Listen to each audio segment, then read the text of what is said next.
Somebody in a personal conversation just literally an hour ago said to me, you know, very few of us are actually going to live in a monastery.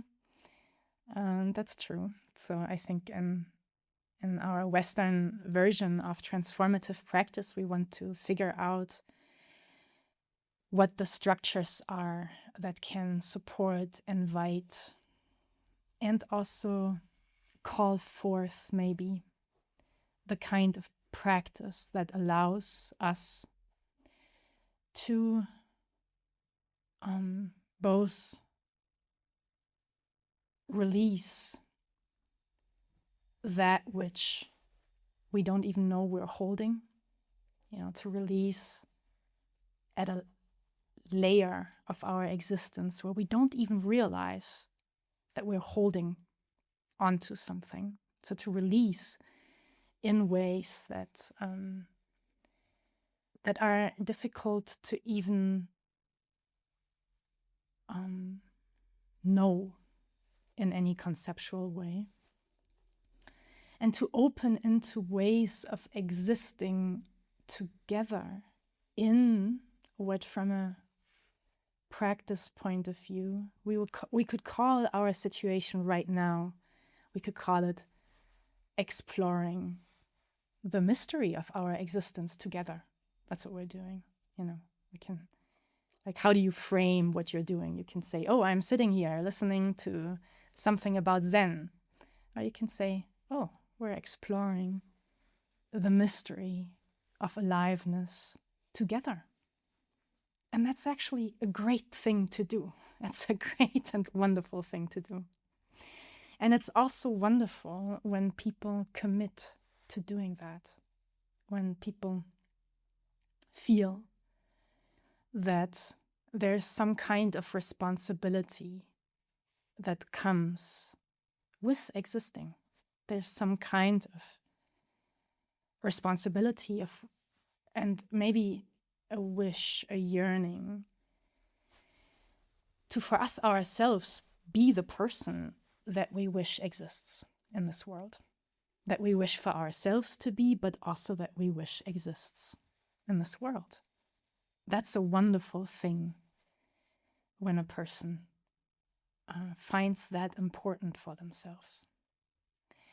And sitting here and, exploring how that can work and how the mystery of this shared aliveness can become a path of continuous unfolding.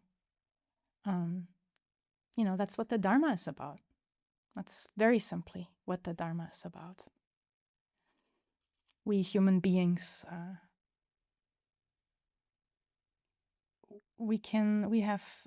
there's so much that we can be or could be. And so, that's a responsibility in being a human being. This talk is going to be zooming in on the moment when things are stressful. Like that particular, like what happens there? How can you prepare yourself for that moment when things are stressful? How can you prepare yourself? How can we then engage that moment? And then after that moment is over, how can we integrate what just happened and make use of that moment as a Dharma door? Because for a practitioner, that's what it is. It's a Dharma door. It's like, I get that a lot. I hear a lot from people. We may talk about something in practice, and a person will say, oh yeah, I know stillness, or I know what compassion feels like. But it all drops away when there's difficulty.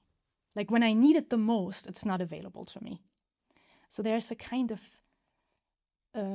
excruciating irony in that dynamic, how, oh yeah, we can feel in Zazen, for instance, I can feel all these wonderful things. Oh, I feel so open. I feel so relaxed. Life is groovy. And then I get up and somebody rubs me the wrong way And all that grooviness is gone out the window, down the drain, wherever it went. I don't know, but it's not, that stillness isn't, I just felt so empathetic. I felt like, oh, my heart is open until I see my husband, or my boss, or whatever. That irony about when I need it the most, when I'm challenged, when, you know, that moment when the worst of me is called forth. How can I, at that moment, apply practice? Well, the first step is, I just already said it, the first step is to anchor ourselves. Very specifically, you know, I take William Urie's, who some of you have been, I think, at the What's Your Advice interview we did with him. And he has the signal for when he notices stress, he presses his thumb. That's very good practice, I think. You want to find some bodily habit.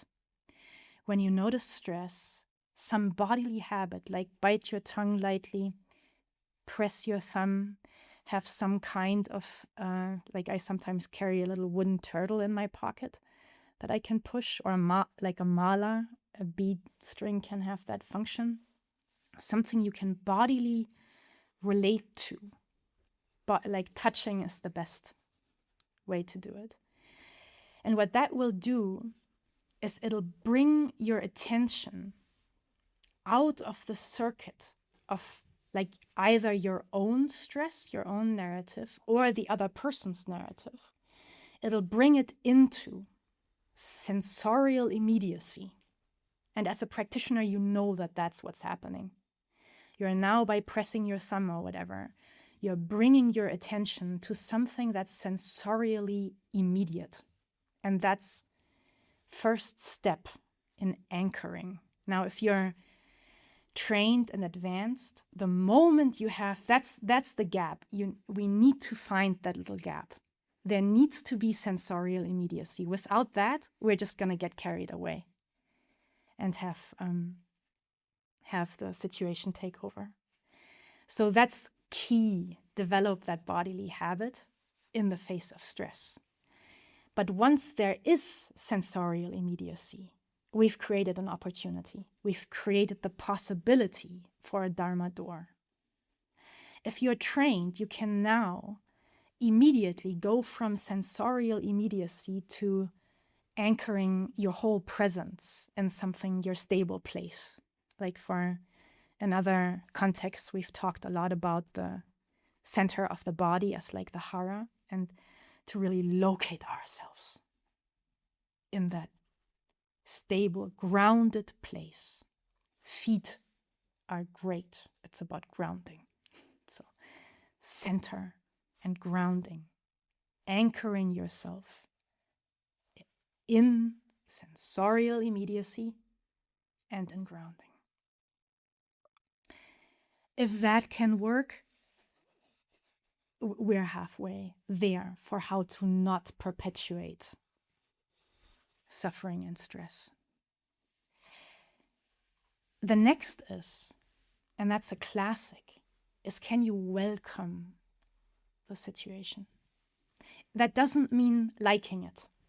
In spite of the word welcoming, it just means not to deny that this is actually happening right now, because it is already happening. So it's kind of like pointless to go into, it's a waste of energy to resist that it's already happening. You might as well welcome it. And that will allow, that welcoming will counteract. It's like the medicine against all dissociative stress responses. That welcoming will allow, now that you're anchored, the welcoming is not too dangerous because you're anchored, you're grounded. So now the welcoming can happen without just throwing you, what's the word, like throwing you over. And then once you're grounded, you're acknowledging, yes, this is actually happening. I don't like it.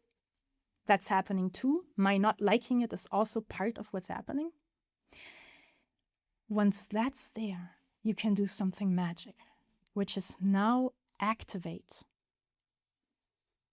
your deeper intentions. Again, this is not the moment, like intense stress is not the moment to clarify your life questions exactly. That we've done in our preparatory process. So, but you're as a practitioner, you're clearer around, like, profoundly, what kind of person do I really want to be? And how would that person be present right now? So activating our deeper intentions is extremely important, and you'll be grounded in relationship to the situation. You can now much more likely show up as the person you wish for yourself to be. And then in the midst of that, now there's going to be this kind of like energetic struggle between, yeah, I know how I want to be, but I am really angry. And so that's where our whole Zazen training comes in handy, because we're learning how to release. But releasing the tensions, that is so much easier, again, when you have some other force, like your deeper intentions, that you can hold on to. So you're not just releasing into nothingness, and so that nothing stays there. Yeah, I'm angry, but my deeper intention is there for me to develop my uprightness in, so I can release the entanglements, is the word I would use here right now. And again, this is just teasing it. There's so much more to go into. But you're releasing something so as to make space for what our deeper intentions are.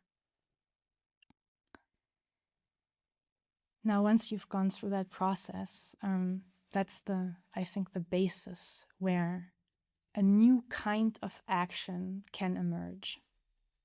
Emergence of a new kind of action. Now, this action is going to be grounded in groundedness, grounded in contact with the situation, grounded in your true intentions and not in your reactivity.